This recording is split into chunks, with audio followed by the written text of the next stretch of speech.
Today we will talk about method B, which is titration. Titration is the process that is used to neutralize an acid with a base to produce a neutral salt and water. Remember, a neutral salt means its pH equals 7.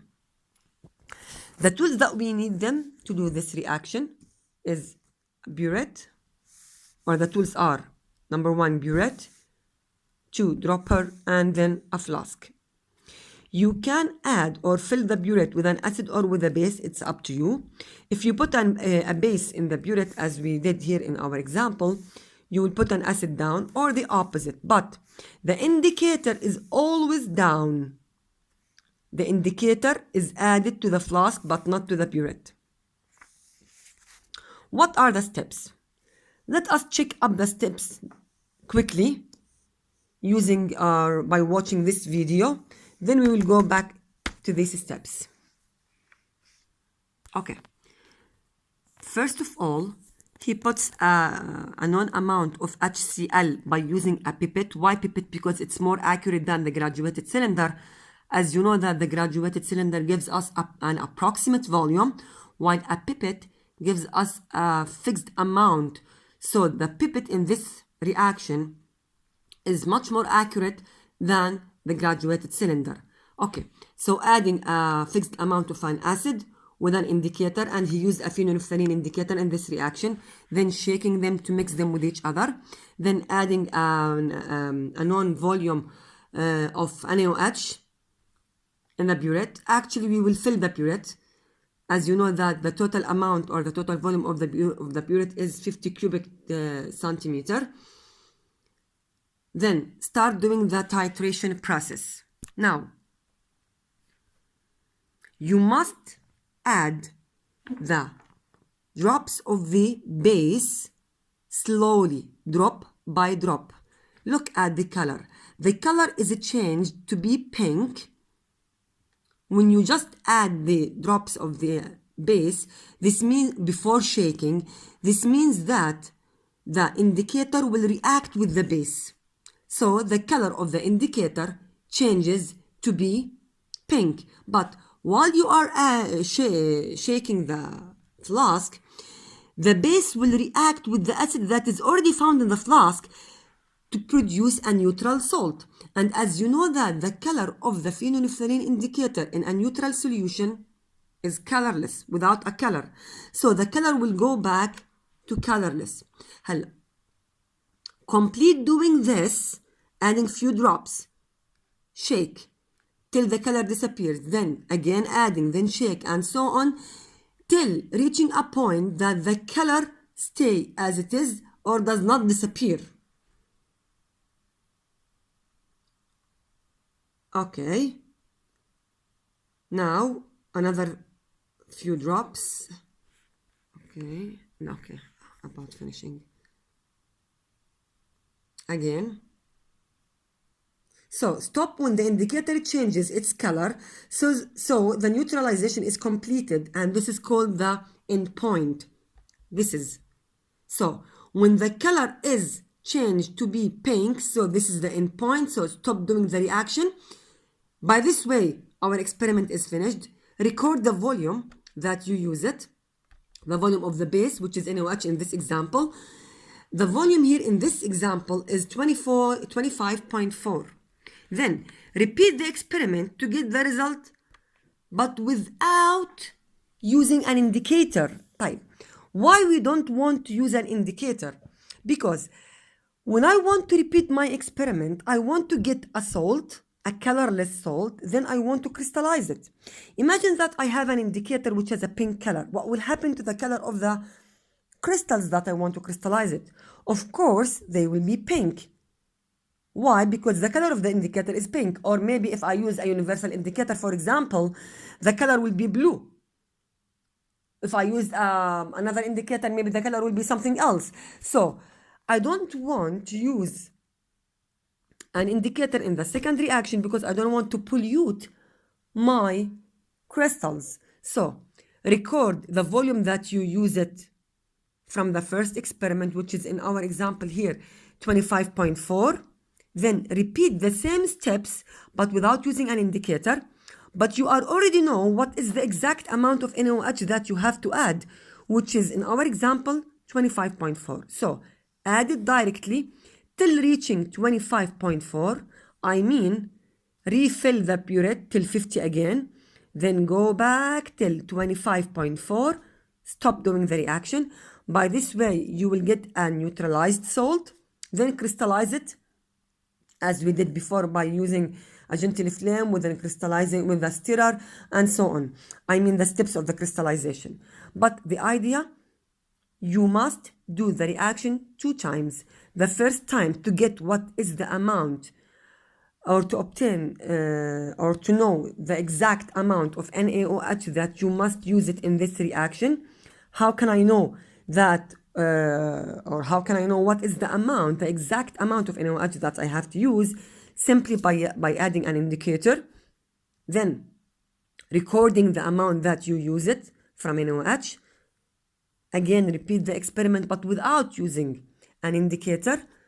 Put the exact amount that you added from the first experiment, put it again, I mean here in our example 25.4, then stop doing the reaction, take the salt, crystallize it. That's it. هلا you have, or there is another method in your book. They wrote here that they can add something called an activated charcoal. Why? Imagine that I don't want to repeat my experiment and the color of the indicator here is pink and I don't have an enough amount of NaOH to repeat the experiment again, or maybe I don't want to repeat it for any reason and I want to get a salt, a crystallized salt from this salt that has already an indicator. But how can I remove the indicator? By using something called activated charcoal. This activated charcoal, its color is already black, but it has an amazing effect on any indicators. It can absorb the color of any indicator, whatever is this indicator. This means that when I add a small amount of activated charcoal here, imagine that I'm adding activated charcoal after doing the reaction, shake it for a while, the color of the solution will be changed from pink to colorless again. So the charcoal will suck the pink color of the indicator. Then filter the charcoal. Why? Or filter the solution to remove the activated charcoal. Now the function of the charcoal has been finished. I don't want it anymore. After filtration, the filtrate down contains only the salt that I want plus water. It doesn't have anything else. So after that you can crystallize it as usual, and that's it. So again, repeat the steps. Put the base here, the basic solution, which is NaOH, and the acidic down. Put a phenolphthalein indicator. Do the reaction. When the color is changed, stop it. Then record the volume of the NaOH that you use. Then repeat the experiment using the first volume that you use it in the first experiment, or use a charcoal to remove the color of the indicator that is used. Then filter the charcoal or filter the solution to remove the charcoal and get the pure salt, then crystallize it. Okay, I want to repeat the same steps but using a universal indicator. Also the same. Put the basic solution up in the burette and the acidic down in the flask. Put a universal indicator. The color will be, you must mention the color by the way. The color here, because I'm using HCl, so the color will be red. Start doing the reaction. The color will be gradually changing from red to orange, or to orange, then to yellow, then to yellowish green, then to purple, as we did in the lab. By the way, I will send the video that we did it in the lab. Omar Atasi did it for me. Thank you, Omar. So I will send it to you because this is a very nice example of using a universal indicator in titration. Anyway, when the color of the universal indicator changes to be blue, so this is the end point. So stop the reaction, record the volume of the base that you use it, then repeat the experiment. Or use an activated charcoal. So the last step, it depends on you to record the volume that you use it from the first step or from the first experiment, and then repeat the experiment with its steps but without using an indicator, or take the salt, put an activating charcoal here, activated charcoal, and then filter the charcoal, remove the salt, crystallize it. It's up to you. What will happen if I switch it?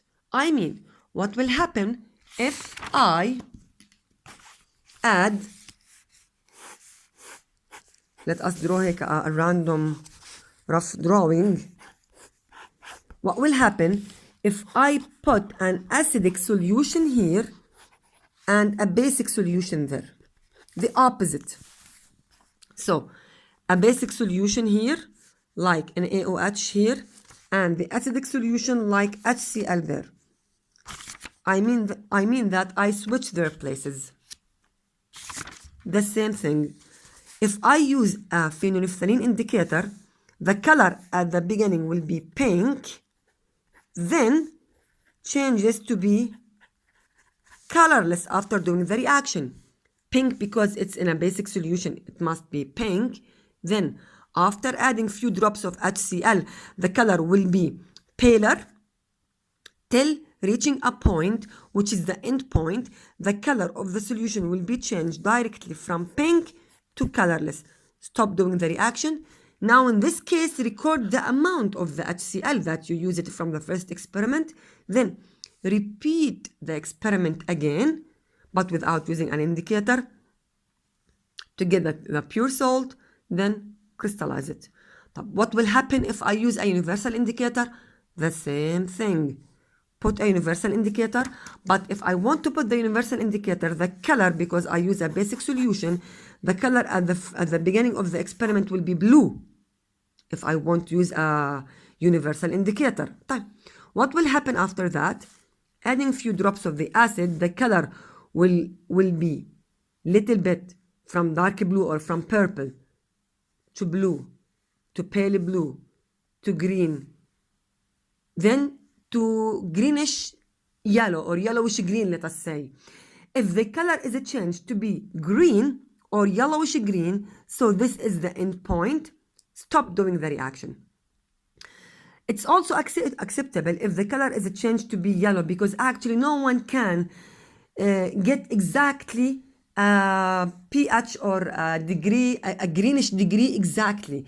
If you remember in the lab, we start adding just one drop, the color will be changed to be orange. Another drop will be changed to be blue.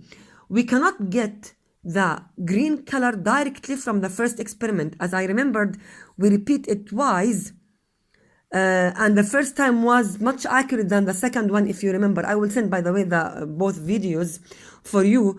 I mean, we cannot get the exact color, which is exactly green, from the first experiment. If you get a greenish or yellowish green or a yellow color, if I use an indicator, a universal indicator, it's also acceptable. So in general, again, the only thing that you have to understand it from the whole story here, that you can add, again, I'm repeating again, you can add an acid in the purity and the base down, or the opposite. Add a suitable indicator, and I prefer a phenolphthalein indicator because it's very easy.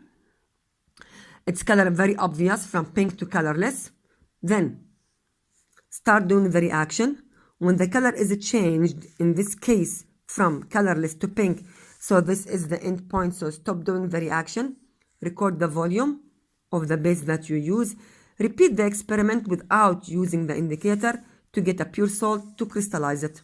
That's it. Or use the same salt that you get it from the first experiment, add an activated charcoal to remove the color of the indicator, because a charcoal sucks the color of the indicator. Filter the solution to remove the charcoal to get a pure salt, to crystallize it. That's it.